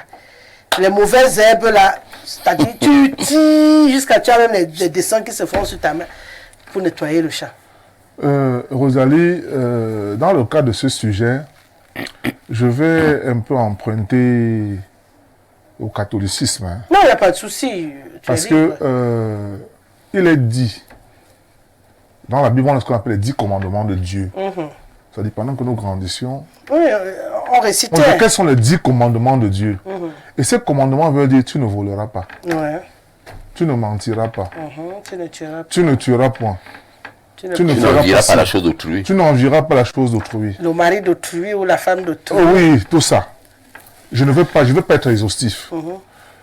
Quand vous avez quitté le catholicisme, vous revenez dans nos villages, je dis dans tous les villages du monde, sans distinction. Ces valeurs catholiques-là sont transposables. Sont reconnues. C'est la même chose. C'est-à-dire que quand nous sommes nés, nous avons des parents qui nous disent, voici l'enfant, pourquoi tu ne m'as pas dit bonjour? Le respect. Honorer son père et sa mère. Pourquoi tu as insulté ton frère? Mais Rosalie, au jour d'aujourd'hui, est-ce que vous savez qu'il y a des parents qui ont peur de leurs enfants? Oui. Si. Parce qu'il y a un parent qui t'a donné naissance, si. Tu as grandi, tu es devenu un homme, un personnage influent, mais ton père a peur de toi. Il a peur de te dire que le grade auquel le grade que tu portes aujourd'hui, tu l'as obtenu par le biais des contre-valeurs. On sait bien que ce grade, tu l'as obtenu par le biais des contre-valeurs. La seule personne pour te le dire, c'est ton père à toi, c'est ta mère à toi. pour te dire, tu as beau être ceci, Tu n'es rien. mais tu n'es rien. Parce qu'un être humain qui insulte son aîné ne mérite pas mon respect à moi. Tu n'es pas mon fils. C'est clair. Vous savez, le droit d'aînesse est un des droits inaliénables dans toutes les cultures du monde. Inaliénable. Mais aujourd'hui, vous voyez les gens, parce que par des moyens contournés, ils ont pu accéder, n'est-ce pas, à certaines faveurs, se mettre pratiquement à, c'est-à-dire marcher sur ce droit d'aînesse qui est un droit naturel. Je n'ai pas demandé à être ton aîné, ou je n'ai pas demandé à ton petit frère. Une fois que je suis ton petit frère, j'ai beau avoir quelques instructions que ce soit, mais chaque fois que j'échange avec toi, Je suis poli. je dois me forcer d'être poli. Oui, je me force d'être poli. Mais malheureusement, on a une société aujourd'hui complètement travestie, complètement dénaturée, où c'est les contre-valeurs qui sont promues. Écoutez, Rosalie, pourquoi ne voulez-vous pas que la morale aujourd'hui foute le camp? Passez-moi l'expression, je vous en prie. Quand nos prisons, n'est-ce pas, sont le repère de ceux que nous appelons élites, Ouais. des dignitaires, que voulez-vous? Alors qu'on a dit que tu ne voleras point. Quand c'est ainsi, toi tu dois être le modèle, toi tu dois être le nul social. Alors, qu'est-ce que tu renvoies à la jeunesse comme image? Donc en réalité, c'est que nos jeunes enfants aujourd'hui sont perdus à cause de nous-mêmes. À cause de nous-mêmes. Parce que nous avons fini par accepter l'inacceptable. À l'époque de nos parents, quand tu étais un voleur invétéré, quand tu étais un fiefé menteur, tu devenais carrément un paria social. Tout à fait. On trouvait le moyen, n'est-ce pas, de t'isoler. Tout à fait. Mais aujourd'hui, attendez, vous voyez un universitaire, modèle social par excellence. Quand il est pratiquement sur un plateau de télévision, vous vous rendez compte que pour des intérêts destructifs, parce qu'on ne peut pas dire égoïstes, des intérêts destructifs, il tient un discours. Il vend sa science. Il vend sa science. Il vend même sa conscience. Vous comprenez? Il vend son âme. Alors, quand on est à ce niveau-là, que voulez-vous, n'est-ce pas, que la société devienne? Donc, nous avons la chance, hein, parce que, jusqu'à même dans les années 60, on a quand même eu la chance d'hériter de nos parents quelques bribes de ce qu'eux aussi ont acquis de leurs parents. Mais moi, en ce qui me concerne, je fais l'effort de transmettre le minimum que j'ai reçu de mes parents. Hein, parce qu'il faut aussi reconnaître que c'est une faillite morale. Sincèrement, ça part de la famille. Il faut le dire, ça part de la famille. Parce que on a beau avoir des influences cinématographiques, des influences littéraires, des influences artistiques, mais il y a quand même un minimum que tout parent se doit de préserver. Vous ne pouvez quand même pas être à la maison et avoir, n'est-ce pas, un garçon, un enfant pratiquement, complètement, c'est-à-dire dégueulasse, qui parle sans se contrôler. Et vous regardez parce que vous avez déjà peur de votre enfant. Comment un père peut avoir peur de son enfant? Mais Jean Collins de Fossoquin, j'en connais un qui ne parle pas de façon dégueulasse. Mais Qui est dégueulasse. Mais qui est dégueulasse. Il est d'un calme extraordinaire. Jamais un ton plus haut que ça. Oui. Respectueux quand tu arrives. Mais après, quand tu n'as plus ton portefeuille, tu n'as pas su quand on a plus. Bon, peut-être c'est un kleptomane. Un respect dangereux. Non, il n'est même pas kleptomane. A dit un respect. C'est pour dire que ces gens-là, ce n'est pas toujours qu'ils font beaucoup de bruit. Un respect dangereux. C'est-à-dire, si tu les trouves tous réunis comme ça, des jeunes garçons, il est le plus respectueux. Il est celui qui t'accueille même bien. Donc, il a mis les valeurs qu'il a reçues de ses parents au service du mal. Il est un voleur. Tu as compris? Il est un voleur. Donc, c'est même le chef. Mais quand tu le trouves ici, tu insultes tous les jusqu'à tu les chasses. Tu dis que mon petit, viens, mon bon petit. Mais c'est un voleur. Mais c'est quand il agit derrière sur toi que tu comprends que... Bien. On fait comment avec ce type-là alors? Parce que tu décris ceux qui apparemment paraissent mauvais, parce qu'il y en a beaucoup comme ça. D'autres même gesticulent beaucoup, ils sont même pas mauvais. C'est qu'ils ont besoin d'éducation, d'être recadrés et tout ça.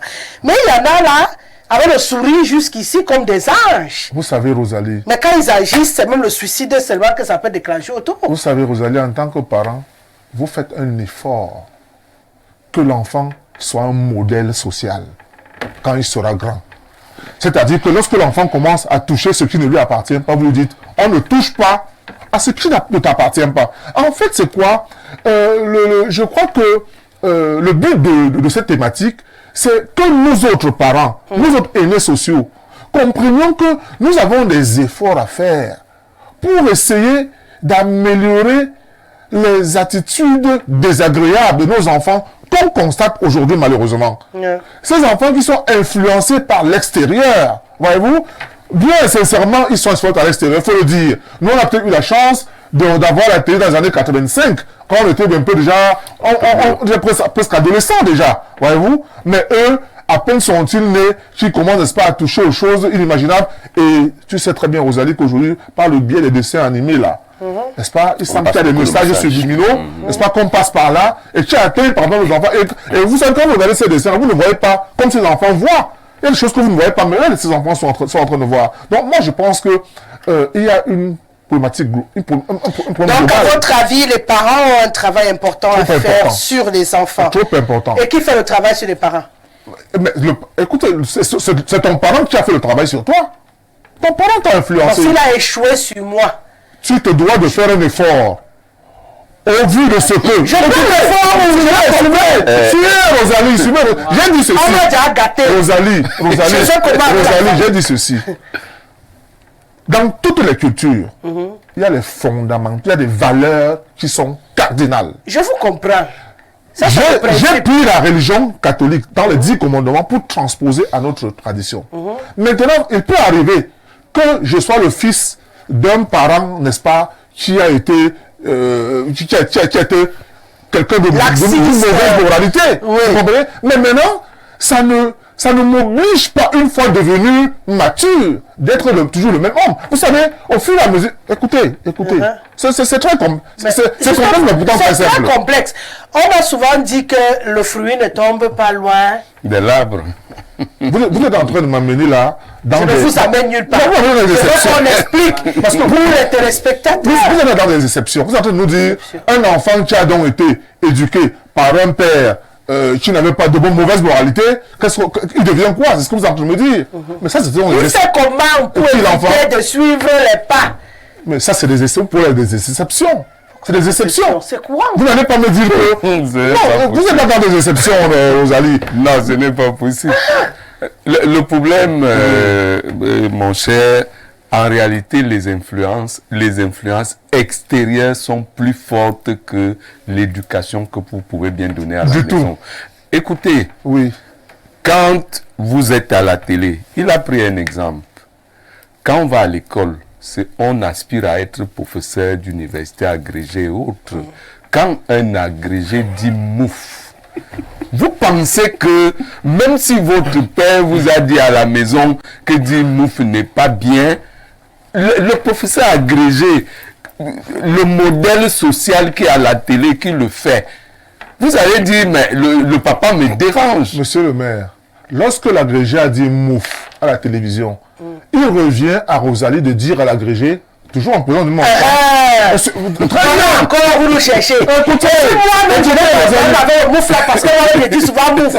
Non, et tu es encore dans les exceptions. Vous êtes dans les exceptions, Rosalie. En fait, je crois qu'on peut sortir de ce débat parce que dans tous les systèmes sociaux, il y a l'État, mais avant l'État, il y a l'idéologie nationale.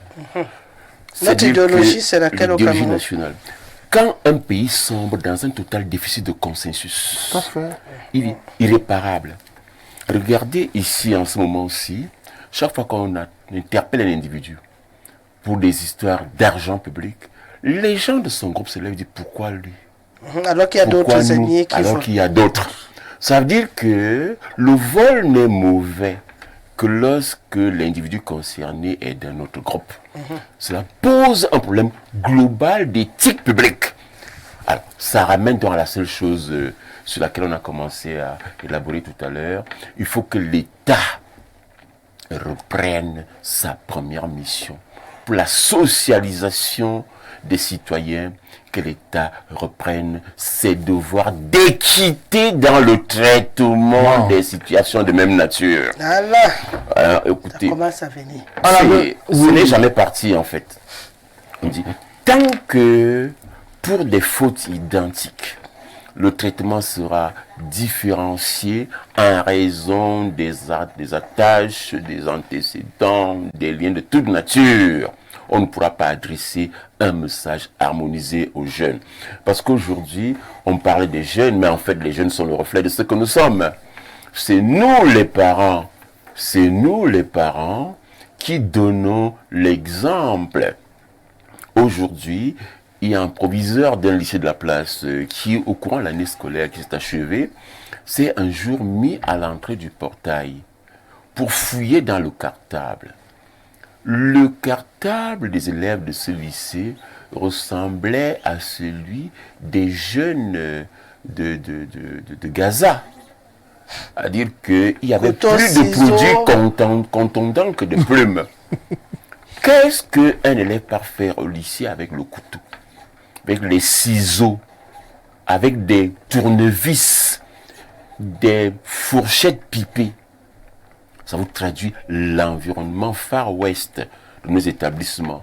Mais ce Far West est entretenu par les enseignants qui sont à cet endroit. Les enseignants. Enfin, comment les enseignants font? Il est impossible de mener une activité pédagogique décente dans une classe de 150 élèves. Du coup, les enseignants eux-mêmes démissionnent. Ils disent, ok, comme la société nous impose des environnements anti-pédagogiques de 150 élèves, le gars, il parle ici, si les 2-3 premiers rangs peuvent comprendre, tant mieux. Sinon, il ne se surmène pas plus que ça. Et pourquoi on en arrive là? Parce que l'école est devenue l'endroit où tous les hommes politiques mesurent le reflet de leur force. À la rentrée, chaque proviseur reçoit la liste du président de la sous-section, du président de la section, du député, du ministre, du commandant, du sous-préfet, etc. Chacun lui donne la liste avec instruction à recruter, pas à étudier, à recruter. Après ça, vous venez faire des cours de morale au proviseur quand il vend quelques places. Vous avez tort. Vous-même, vous lui avez adressé des listes en dizaines. C'est un travail de chaîne. Il n'y a que l'État qui peut réparer ce type d'égarement. Ça veut dire que si on impose des classes aux effectifs canoniques de 60, que ce soit 60 par élève, comme ça a été il n'y a pas si longtemps. 60 élèves par classe. Terminé. C'était même 50. Ok, on va s'en tenir à ça.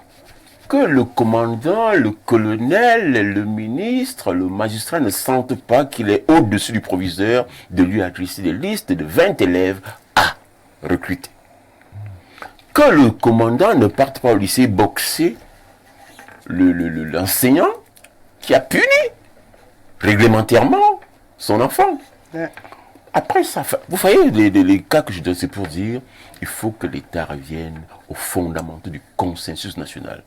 Quels sont les éléments du consensus national aujourd'hui en termes de valeurs, en termes de modèles, en termes d'éthique, en termes d'exemples? Vous avez un débat qui court depuis quelque temps sur le football. Enfin, quel mot vous pouvez placer dans ces débats? Il n'y a rien à dire de ces débats ou sur ces débats. Parce qu'on est complètement en marge des minima d'un État. On est là dans une affaire où des individus mesurent leur force, chacun avec les moyens dont ils disposent. Tout à fait. On n'est plus dans l'État. Ça me rappelle, il n'y a pas si longtemps, un grand professeur avait été invité dans cette affaire, professeur Zofouna, pour la normalisation. À la fin de la normalisation, il a sorti des textes. Lettre de félicitations de la FIFA. Recommandation de ces textes à d'autres pays africains comme des modèles de textes de normalisation. Un mois après, patatras. Tout était mauvais de ces textes d'Orona et de tout, et tout. Traduction. Le droit du football n'est pas le droit. Traduction. Le football est un monde à part. Et ce qui se passe là en ce moment-ci montre assez combien vous ne pouvez pas y arriver ni avec l'agrégation, ni avec les raisons communes, ni avec les rationalités communes. Ça prospère d'autant plus que... Nul n'y entre s'il n'est... Géomètre. Voilà. Ok. Et la géométrie ici, il faut encore en connaître les repères et les marqueurs. Parce qu'il faut faire attention. Je suis d'accord avec vous. Donc, en l'absence d'un minimum de consensus sur les valeurs cardinales de l'État Cameroun, tout le débat sur la morale, sur l'éthique, est un non-sens. Parce que vous donnez des cours de morale à partir de quoi? Votre cas de référence, c'est quoi? C'est ce qui devrait être la norme. Ça ne devrait pas se faire Ça sur la devrait, famille. justement. Ça devrait être l'État qui a des valeurs qui sont Sur de la lesquelles- République. Et les familles, c'est Qui sont quand de la on République. dessus. Voilà. En l'absence de D'accord. cela, chacun fait sa propre C'est religion, religion. son propre prêche, et après, ne venez pas nous donner des cours de morale. Tout à fait. Donc, la société, je vais dire, en haut c'est pourri et en bas ne fait que suivre la Ce n'est pourriture. pas en gros, c'est pourri, c'est que la machine qui doit régler cette affaire-là s'est mise en congé. Ouais. Ah, elle s'est mise en congé. Ou dysfonctionne. Voilà, Je préfère le dysfonctionnement. Bon, il faut donc trouver le bon tournevis, monsieur le maire. Par exemple, il faut trouver le bon tournevis. Vous voyez, on a atteint le fond. Hein. Je crois même qu'on est en train d'aller maintenant au-delà du fond. C'est pourquoi j'ai décidé tous les vendredis de mettre un sujet pour voir si on peut La polir famille, encore cette société. la cellule C'est- familiale c'est ne compliqué. peut plus rien à ce niveau. Non. La petite cellule familiale Tu là, vois?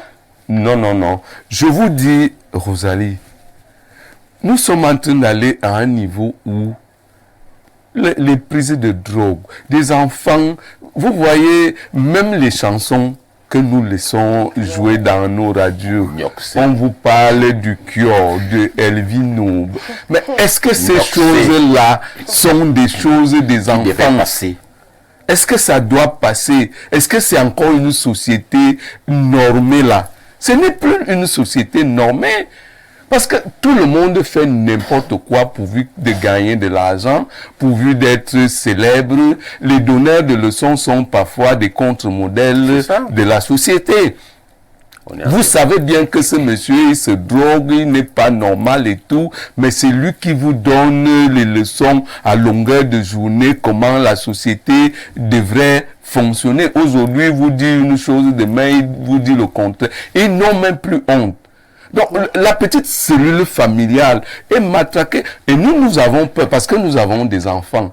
Vous avez vos petits-enfants à la maison, ils vont dans des milieux sociaux, l'école, les hôpitaux, Les amis, et les tout, et groupes. tout. Ceux qui vont vivre là-bas, N'a rien à ils voir avec vous ce que ramènent vous dites. ça, ils vous importent ça à la maison. Quand un est déjà atteint, toute la famille est pourrie.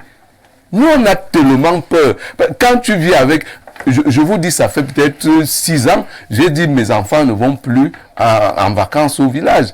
Parce que nous qui organisons les championnats, voyez ce qui se passe autour du championnat. Donc, aujourd'hui que tu sais que les championnats de vacances, là, Bon, que c'est... non, ce n'est pas, le fondement n'est pas mauvais, mais c'est l'environnement qui baise la compétition qui est mauvais. Donc, vous voyez, mes enfants, tu as envie de les protéger, de vivre en vase clos avec eux.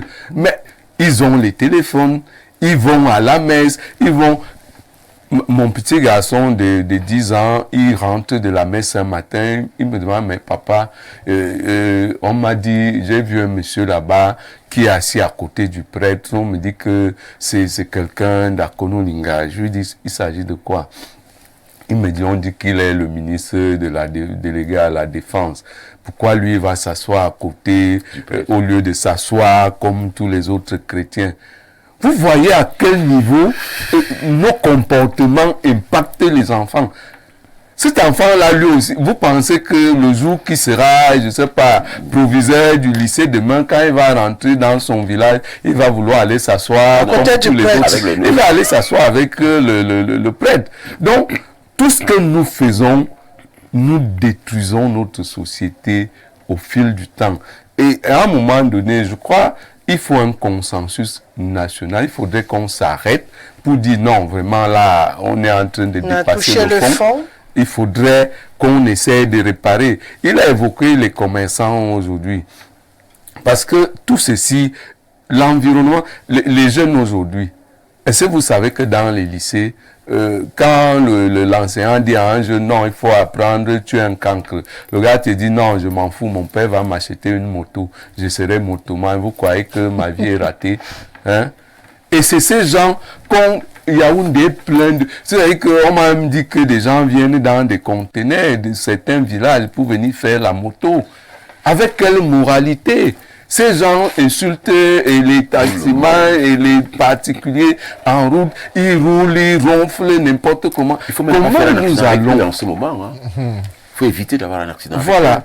Comment vous pensez que... Lapidation publique. Ah oui. Ils vous encerclent, ils cassent votre voiture et tout et tout. Vous voyez à quel niveau nous sommes. Si nous voulons en faire un métier, commençons à trouver des canons de ces métiers-là. Un métier ne peut pas être sans règle. Parce que leur métier là, je ne sais même pas quelle est la règle là-bas. Donc, vous voyez, la plaie est tellement profonde que j'ai eu raison de notre bavardage seul ne peut pas suffire pour... On va y arriver. Je pense que si chaque vendredi, on profite de l'audimat qu'on a mobilisé autour de cette heure-ci pour sensibiliser un tout petit peu, on ne perd rien. Oui, on ne gagne peut-être rien pour nous à l'instant, mais on ne perd rien. Une bouteille à la mer. Parce qu'on lance une bouteille à la mer. On ne sait pas qui pourra mettre la main dessus et sauver sa propre vie avec ce qu'on aura mis à l'intérieur. Mais vivement que cette société change. De projets politiques. Oui, pour les élections à venir, n'est-ce pas? Non, vous savez, quand les hommes politiques s'y mêlent, moi je prends un cas de figure, le maire Yoki Onana a fait de la levée des couleurs, tout un cérémonial et tout et tout. Que ne dit-on pas? Que ne dit-on pas de lui? Oh, c'est ces choses... donner de l'importance à quelque chose qui a c'est ces choses qui cultivent le patriotisme. La levée des couleurs, avec solennité. Maintenant, vous avez une brigade de gendarmerie à pas de drapeau. Attends un peu. C'est quoi le symbole donc? Parfois, vous êtes en couverture avec une autorité, vous arrivez quelque part et puis on a rassemblé des enfants pour chanter l'hymne. Pendant qu'ils chantent, les gens font les selfies. Non, c'est... Et puis quand ils ont fini, on dit, ah ils ont fini, ok, on poursuit avec la cérémonie. En fait, ça devient comme un rituel inutile qui n'a plus sa valeur. Là, je vous comprends. On a vraiment de travail à faire pour essayer d'arranger. Vous le faites déjà si bien, Rosalie, continuez ma fille. Je ne veux pas me décourager, rassurez-vous. Je crains tellement pour les enfants que nous avons autour de nous. Et surtout pour votre retraite. Ah non, j'en aurais même pas. Je n'en aurais pas parce que j'ai choisi de faire le travail de la gratuité. Alors c'est compliqué. Si je faisais le travail pour gagner beaucoup d'argent, je vous taxerais les passages sur ce plateau, je serais riche moi. Mais après, vous venez vous bavarder tous les jours, vous me dites merci, vous partez. Vous comprenez que je vais mourir pauvre. Merci, monsieur le maire, d'avoir été là ce soir, Patrick Ngolo. Merci, Majesté Alphonse Atiba. Ça a été encore un bonheur de vous avoir ce soir. Merci, Jean-Colin Stefosoka. C'est moi qui te dis merci. On continue la bataille, c'est pas facile. Ismaël, très élégant, était derrière les caméras. Mon bébé brille de mille feux. Vous pouvez pas le voir, il n'y a que moi qui le vois. Allez, Guy Fernand était derrière la machine de mixage vidéo ce soir. Ben Valls a réalisé cette émission. Jean-Martin Kefak a supervisé sur le plan technique, bien entendu. Hermine Ilouga était là à la tête de toute cette organisation. Respect, monsieur Dieudonné Imva, qui restait le métronome de l'organisation de ce programme et de tous les autres. Je vous reviens lundi avec le même bonheur et le même plaisir, Inch'Allah, parce qu'on ne sait jamais. En attendant, sortez couverts. Bon week-end. Tu étais pressé pour quoi? Je pouvais pas partir sans dire que tout à l'heure, elle s'installe Solange Ayuketa. Et puis à 20h, Alida Kouvondo pour l'information sur les antennes d'Info Télévision. Maintenant, je peux partir. Allez, bon week-end à tous.